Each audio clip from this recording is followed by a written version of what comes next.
నేస్తాలైన శ్రీరుద్ర వారి మట్టి గణేశ విగ్రహాలు ఇప్పుడు అన్ని రత్నదీప్ స్టోర్స్ లో లభ్యం. త్వరపడండి. ఉమ్మడి కృష్ణా జిల్లాని చాలా ఇబ్బందికరమైన పరిస్థితుల్లోకి ఏర్పడింది. ప్రభుత్వం వచ్చి ఈ 3 నెలల కాలంలోనే ఇంత హిస్టారికల్ ఎఫర్ట్స్ పెట్టాము అందరం. గౌరవ ముఖ్యమంత్రి గారు కూడా చాలా వ్యయ ప్రయాసాలతోటి సహాయక రెస్క్యూ ఎఫర్ట్స్ అన్ని చేపడతా ఉన్నారు. నేను నా తరపు నుంచి పంచాయతీరాజ్ డిపార్ట్మెంట్ తోటి ఎప్పటికప్పుడు సమీక్షలు చేస్తా ఉన్నాను లాస్ట్ 2 days నుంచి. ముందస్తుగా అందరూ అనుకున్నట్టుగానే ఇది వర్షం ఎక్కువైంది, తను వచ్చే సహజ వరద అనుకున్నాం. ఆ తర్వాత రికార్డ్ బ్రేక్లో అసలు ఎవరు ఊహించిన విధంగా గత 50 ఏళ్లలో ఎప్పుడు రానంతగా వరద నీరు చేరడం, ముఖ్యంగా తెలంగాణ నుంచి అక్కడ పడ్డ వర్షాలు, అక్కడ వాగులు ఇవన్నీ వచ్చి ఫైనల్ కన్వర్జింగ్ పాయింట్ బుడిమే మన వైపు రావటం, దానికి మనం విపరీతంగా నష్టపోవడం.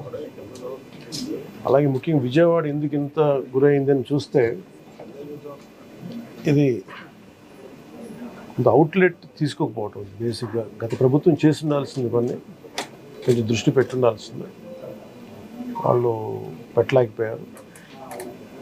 సో వాళ్ళు చేయలేకపోయినా కానీ భవిష్యత్తులో ఈ రోజున ఈ సహాయ కార్యక్రమాలతో పాటు భవిష్యత్తులో ఇలాంటి ఎంత అకస్మాత్తుగా ఇలా వచ్చి మనం ప్రజలు ఇంత నష్టపోకుండా ఉండాలంటే ఏం చేయాలి? ఖచ్చితంగా ఈ వరద నీరు తగ్గగానే రిసీడ్ అవ్వగానే దీని మీద ఒక ప్రాపర్ ప్లానింగ్ తోటి ఈ వరద నీరు వెంటనే దీని అవుట్లెట్ కాలువలు ఉండేలాగా దాని మీద ఈ ఫ్లడ్ కెనాల్స్ని ఎలా ఏర్పాటు చేయాలనేది గౌరవ ముఖ్యమంత్రి గారితో కూడా దీన్ని చర్చిస్తాం.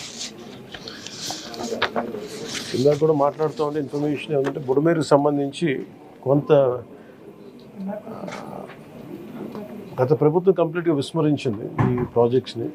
చాలా ఇప్పుడు మీరు చూస్తే మొన్న వాళ్ళ ప్రభుత్వం ఉన్నప్పుడు కూడా ఈ మన అన్నమయ్య ప్రాంతానికి పింఛా డ్యామ్ కూడా సరిగ్గా మెయింటెనెన్స్ చేయలేక నష్టపోయారు.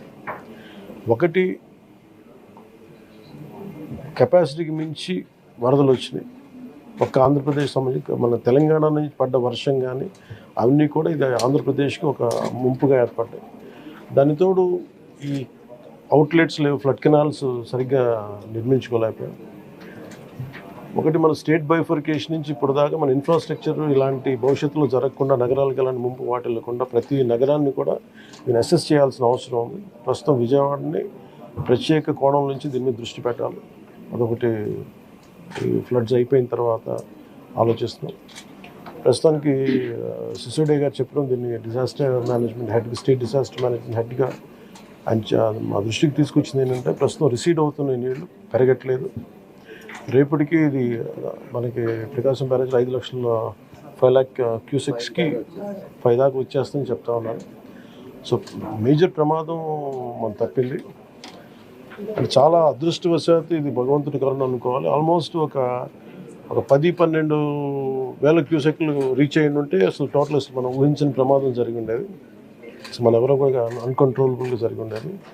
ఒకటి ఇది మేజర్గా చెప్పాలంటే ప్రకృతి విపత్తు.